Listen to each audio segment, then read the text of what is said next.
lineup. It may well be that Dubček will play as a sweeper behind Paul Elliott and Derek White, with Peter Grant joining Paul McStay and Tommy Coyne Paul McStay rather, and John Collins in the middle of the field. We'll soon see when the pattern of the game is established. So the Rangers supporters over to our left principally. 53,000 people, remember, inside this stadium this afternoon. And the Rangers lineup shows one or two surprises. There's no John Brown, no Nigel Spackman, and no place in the 13 for Ali McCoy. So Stuart Munro makes his comeback at left back. Scott Nisbet is playing there at number 5, who will probably play in central defence. And Ian Ferguson comes back to play in midfield, effectively perhaps replacing Nigel Spackman. But the big surprise, though, is the fact that Ali McCoy is not listed, and that suggests, I think, some question of an injury sustained in training. So we've had a couple of looks there at the teams, Alec.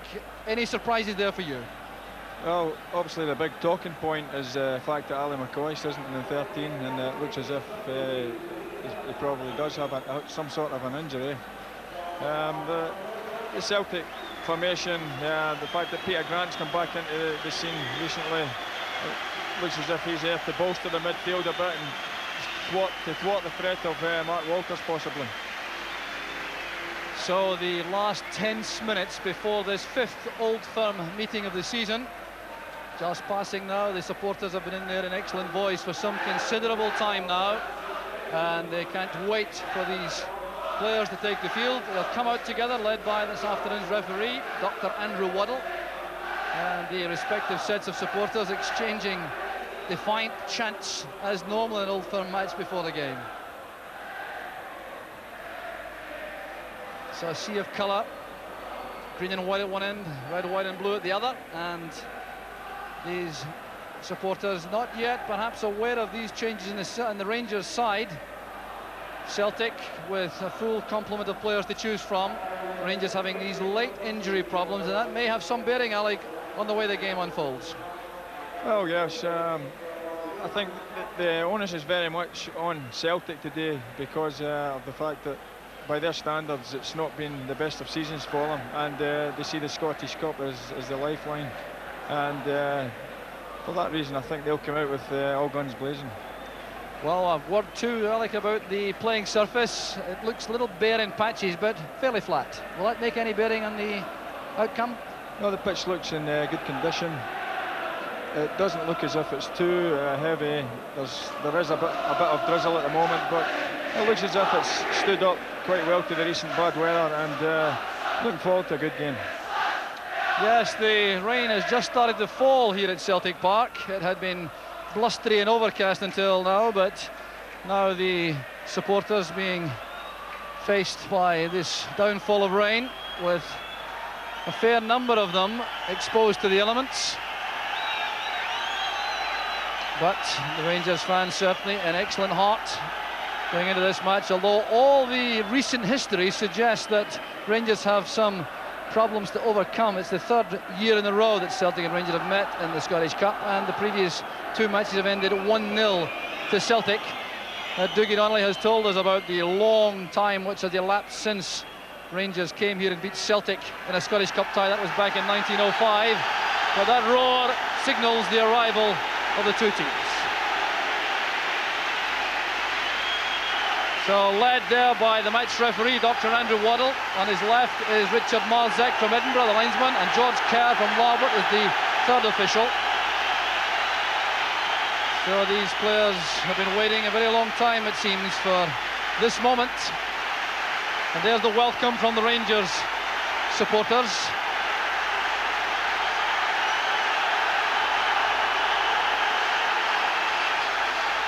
So the Celtic fans also welcoming their favourites out after this excellent run. The last Celtic defeat, incidentally, was in the Old Firm New Year match, when Rangers won by 2-0. Since that time, Celtic are undefeated, and they haven't lost a goal in their last 6 matches. So that is very impressive form to bring to this afternoon's cup tie. And the key man in the middle of the field for Celtic will be John Collins, justifying that £920,000 transfer fee from Hibs in the close season. So the two skippers, Richard Gough on the left, Paul McStay on the right. International teammates, of course. And undoubtedly likely to be two of the most influential players on the field. Andrew Waddle is a 40-year-old pathologist. It's his 13th season as a Grade 1 official. He's been on the FIFA list for 3 years. And if this match goes to a replay, he will not be able to officiate because he will be in the Bernabeu Stadium refereeing Real Madrid against Spartak Moscow. And Joe Miller has enjoyed an excellent spell of form. His transfer from Aberdeen cost £650,000 in 1987. So the waiting is almost over.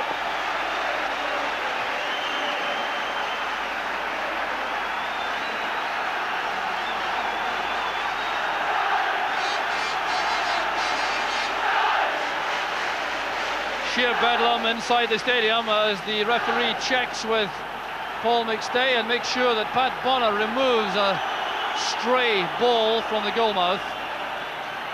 That's why there was that hold-up. So the 30th Scottish Cup tie involving Celtic and Rangers starts. And Stuart Munro gets a very good first touch in the game. That pass back, he'll be relieved about that after his long injury layoff. Put under pressure there by Grant. This is Joe Miller. Very much in the mood in recent weeks, Joe Miller. And the free kick goes to Celtic. Mark Walters coming back to put the pressure on Miller. And that's a signal for Paul Elliott and Derek White to make their way from the defensive positions to the penalty area.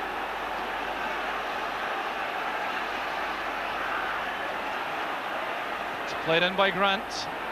Hurlock got a touch. Back there to Collins. That was blocked by Trevor Stephen. And there goes Haitley on the run. Well tackled by Grant. Well, it's the kind of frantic opening which we've come to expect in Old Firm matches.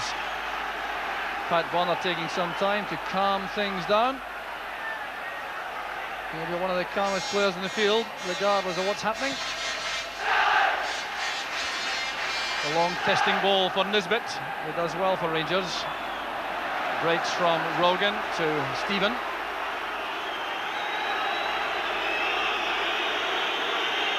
There's Gary Stevens. A little bit of a nudge there by Haitley on White. Well, Jock, it looks quite evident that Celtic are going to play three at the back with two man markers against Johnston and Mark Haitley. And as I said earlier, I felt that Peter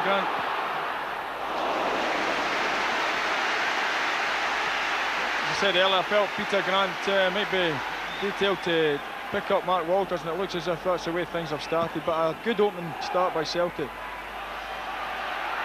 So Elliott going up with Haitley. That will be a fascinating contest this afternoon. McStay playing it back towards Elliott. Johnston trying to come across the big centre half. And this time the foul goes Rangers' way. So Scott Nisbet playing on the right side of Richard Gough in central defence. When John Brown plays, Richard Gough plays on the right with Brown on the left, but his versatility established by his switch to the left.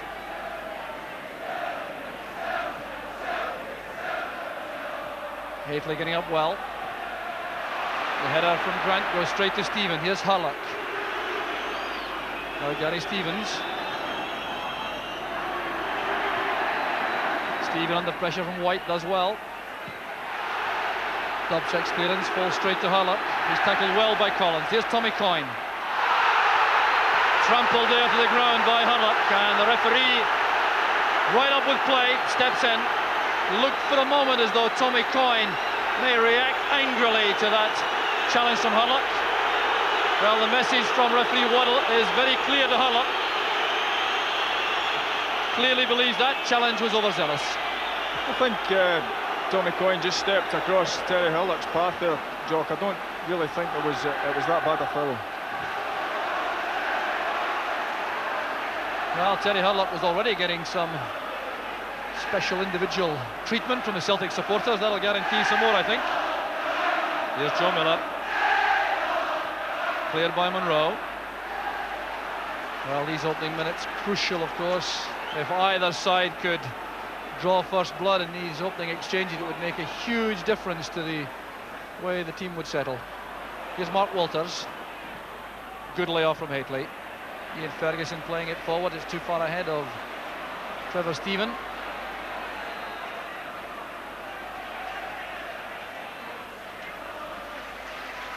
So Dubček playing in the sweeper role for Celtic, as he has done frequently for Legia Warsaw and for Poland. Nisbet battling hard, winning possession for Monroe. Good play there by Miller. The early ball looking for Craney. Gary Stevens takes the ball to safety. He'll use Chris Woods now, but Joe Miller clearly very much in the mood for Celtic. He's had a superb start to the game, as we'll see from this bit of play when he robs Stuart Monroe and angles this in looking for Jerry Craney, who was just out of reach. Yeah, it was a brilliant ball Joe played in there. It definitely does look in the mood. He's been playing very well in recent weeks, a new lease of life, and he's starting to justify the big money that Celtic paid for him. Well, Rangers prefer to settle to a passing game if they're given the opportunity. Celtic will realise that though, and will attempt to keep them off their stride. White's header, there's Stephen. Hateley made a run to the right. That's why it was an easy task for Elliott. Key man for Celtic, Paul Elliott in defence. Jock, it's also interesting, I think, to note that Hurlock and Ian Ferguson have been picking up John Collins and Paul McStay, with Trevor Stephen being the creative player on the flank. So Hateley incensed there about being penalised for the foul, challenging Derek White in the air unfairly in the eyes of referee Waddle. The referee handling his first Old Firm match. Well, one thing's for sure, Jock, we won't get a free header when Mark Hateley's around, that's for sure. Coyne got a touch, there's Craney! Celtic are ahead! It's Jerry Craney in the 6th minute of the match. It's the perfect start for Celtic. Craney gets his 10th goal of the season, but he owes this to Tommy Coyne, who got that good head flick, allowing Craney to get there ahead of Nisbet and leave Woods without an earthly. Absolutely brilliant goal by Craney. A brilliant leap by Tommy Coyne under pressure from Richard Goff, but Craney's made a run just off shot there and fired an unstoppable volley into the bottom corner. Brilliant finish. Well, what a start for Celtic. They certainly have been a more impressive side of the opening exchange, but Jerry Craney, who had a blistering start to the season, then had a little bit of a lull, is now right back to that early season form. I think Richard will possibly be a wee bit disappointed he didn't win that ball in there against Tommy Coyne there. Well, Tommy Coyne, who has so frequently been the goal-scoring hero for Celtic, has turned goal maker to tremendous effect for Celtic. Paul Elliott doing extremely well. I think he had a call there from Pat Bonner to turn it back. The early ball released long there. Goff under intense pressure from Craney. Pressure which results in a free kick to Rangers. Well, Richard Goff, normally so accomplished in the air, would expect to win that kind of high ball from Tommy Coyne 9 times out of 10. That was the 10th though, and Rangers now have a major task ahead as the Celtic supporters get into full voice.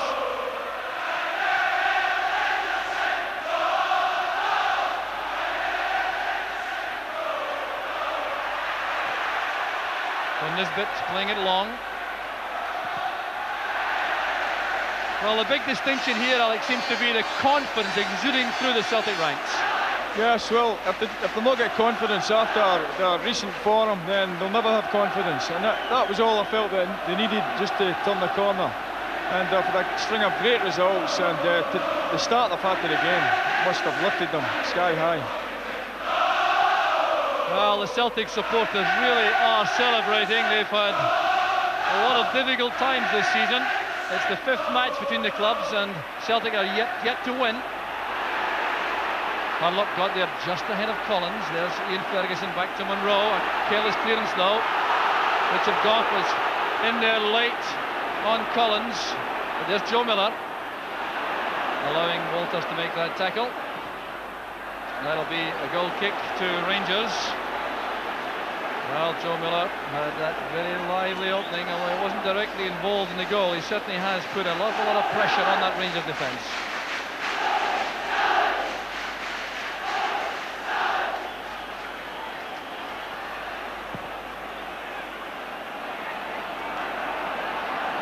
Gately got the finest of touches there. Good play by Nisbet. Stevens to Harlock. A long high ball looking for Johnston, who is very good in the air, and Hathley went in late there on Dubček, who took a hefty knock. Walters there bringing down McStay, and referee Andrew Waddle is clearly going to be a key man this afternoon. The intensity of the challenges has increased since that opening goal. Goff going in firmly on McStay. Grant picks out McStay. Gary Stevens remaining cool under pressure there with a headed pass back. Just come back to the goal job. It's something that our management team are always preaching to the young lads, to try and anticipate things. Jerry Craney anticipated that Tommy Coyne would win the flick on. He took a chance and it fell right for him. So the tackle there made by Peter Grant, who has the marking chore on Mark Walters.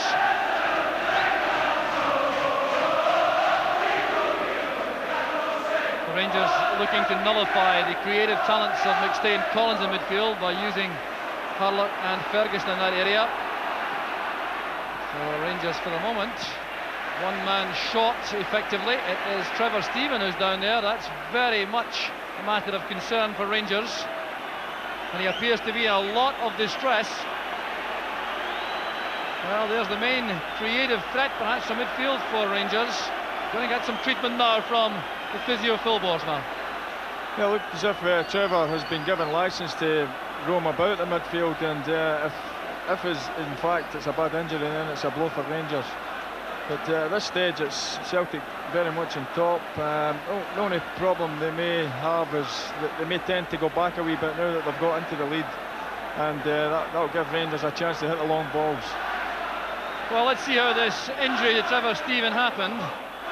He's involved in the thick of the action here, trying to make that tackle. Now that appeared to be a bad twist there as he tried to make that challenge in Joe Miller. Certainly no question of there being anything other than an accident there. And Steven, not the kind of player to go down there unless there's a very good reason. It looks as though there's been some knee damage. Tommy Craig on the Celtic touchline there, just making sure that everything is as he and Billy McNeil planned before the game. Well, this is ominous, there's no question about that for Rangers, and by the look of that reaction from Trevor Steven to that test applied by Phil Borsma, really, Alec, it looks as though he may struggle to remain involved in the play. Yeah, it looks to be in some distress there, and it'll be a major blow if Rangers lose Trevor Steven. McCoy still ready is out, and they can ill afford to lose Steven. Well, there have been instructions ferried down from the director's box from Graham Souness towards Walter Smith. Remember, Graham Souness banned from the dugout, and he has now left the director's box to go down behind the scenes to speak to Walter Smith, who's left the dugout area, to discuss how to overcome this very severe blow to Rangers. The stretcher being brought to the touchline. Brian Scott, the Celtic physio, is also there to lend a hand. That's a very happy aspect of the whole affair. But the stretcher has been brought on, and decisions have been taken, I think, on the Rangers bench. There's going to be a change made.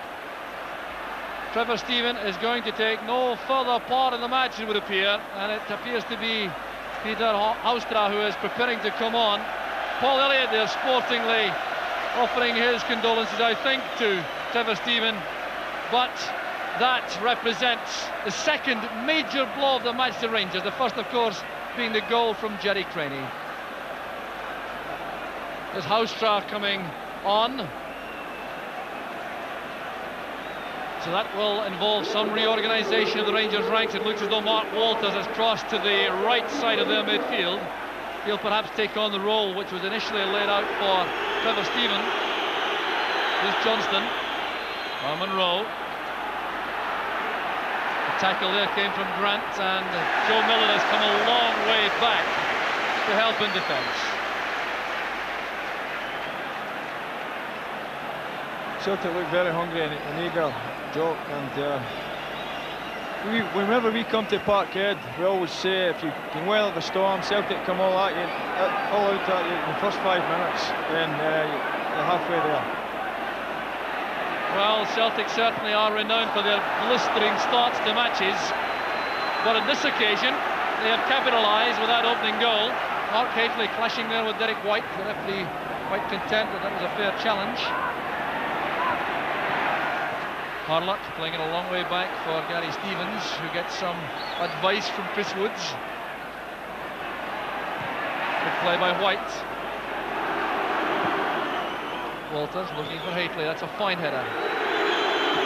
Harlock releasing the ball early. Ian Ferguson doing very well indeed there for Rangers, but so too did Paul Elliott for Celtic.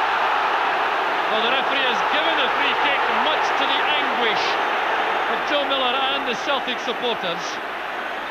He had got the better of Stuart Monroe there, and the advantage rule could well have paid off for Celtic.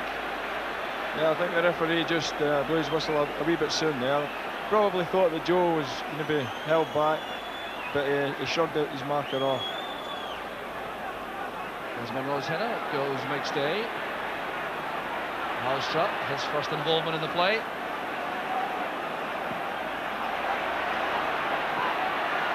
Tackle there came from Dubček. There's Paul Elliott doing well in the air. Harlock was caught there by Craney. And Terry Harlock is incensed about the challenge made by Craney. Well, that's very unusual indeed, because I think, like most of the professionals believe that Harlock takes knocks quite as happily as he gives them. Yeah, it must have been a bad one. Jerry Craney just a wee bit late there, and I think he left his studs and Terry's foot there. Well, we'll see this again. There was Harlock forced to go back, and Craney making the kind of tackle you might expect from a striker. But Harlock certainly did not appreciate it. And another hold up here because there's treatment required in the middle of the field for Derek White, as the referee is having a word with the near side linesman. I wonder if this may spell trouble for any of the players. Andrew Wardle has spoken to Richard Marzek, the near side linesman.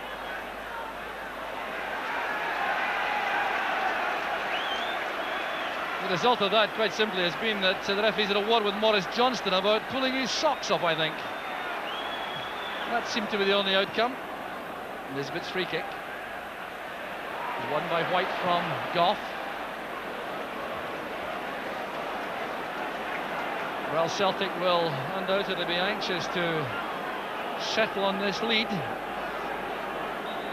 A bit of a tactical dilemma, but whether to keep pressing forward looking for another or to make certain that they can hold on to that goal scored by Jerry Craney. Mark Walters is taking the Trevor Steven role. He's probably been told to roam about and try and use the space. He started down to the left, but he's moved inside now, Joe. So Rangers have a throw, and they have to regroup again. It's been a very difficult lead up to this match for Rangers, clearly with Nigel Spackman being injured in training. He's been a fixture in the middle of the field. That's involved some reorganisation. Stuart Monroe going in bravely there to win possession. There's Walters. Stevens. Misunderstanding with Walters principally. There's Ian Ferguson. Jersey held, it would appear, by Collins, but the referee allows play to continue with Coyne in possession, and with a good shooting chance. That'll be a corner kick. It came off Gary Stevens. This is good play from Coyne. Saw the chance to attack the Rangers defence, found that space, and the ball came off the calf there of Gary Stevens.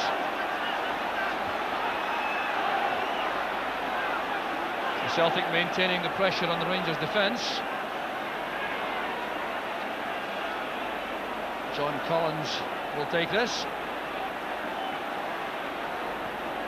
Elliott coming to the far corner of the box to attack the ball. It was a very good defensive header by Johnston. Well, headed away by White for the goal kick, but how well Maurice Johnston did there to get up alongside Paul Elliott and prevent a clear header for the big centre-half. Yeah, well, that corner there, I think Rangers have put Gary Stevens against Paul Elliott, which is very unusual. I would have thought that it would have been Richard Gough or Mark Gately. Paul Elliott winning another good high ball there for Celtic. Elliott, something of an inspirational figure in the Celtic ranks.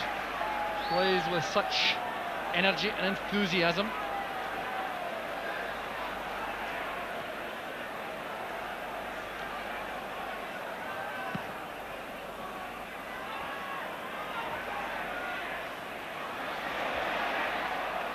The referee gives the throw to Celtic.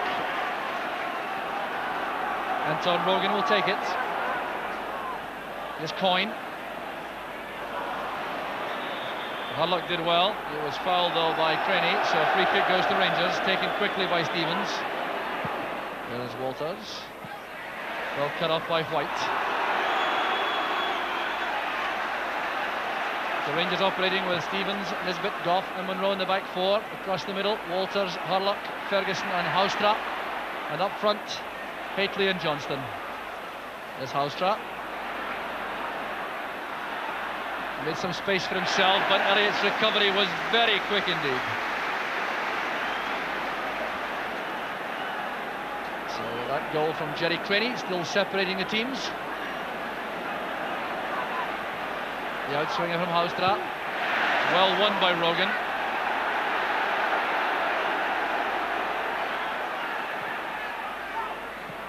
Scott Nisbet's header. Here's Walters. He's offside. Ends that Rangers move. But the reorganisation of the Rangers ranks taking a little bit of time. These enforced alterations. But principally, though, the removal early of Trevor Stephen causing a problem. Scott Nisbet is listening to advice from Richard Gough in central defence. Houstra will be an important player for Rangers in the sense that he'll have to try and get behind the Celtic back four and get crosses in and good service in for Mark Gately and Maurice Johnston.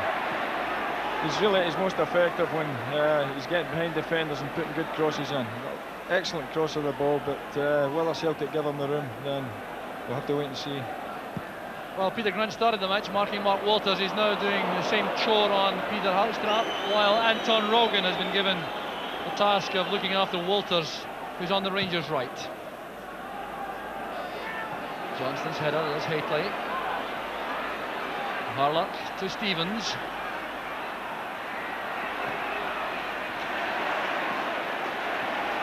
With Jerry Crenny. And now Rogan. Showing too much of that to Nisbet, who made a good tackle.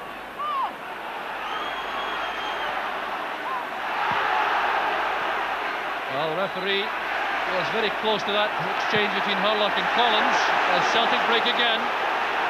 Crenny taking too long about the pass intended for Miller, allowing Ian Ferguson to step in.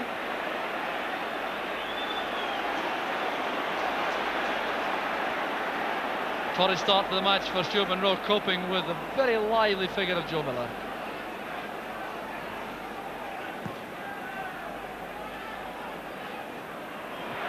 Fine header again by Elliott, and Miller is in behind Monroe.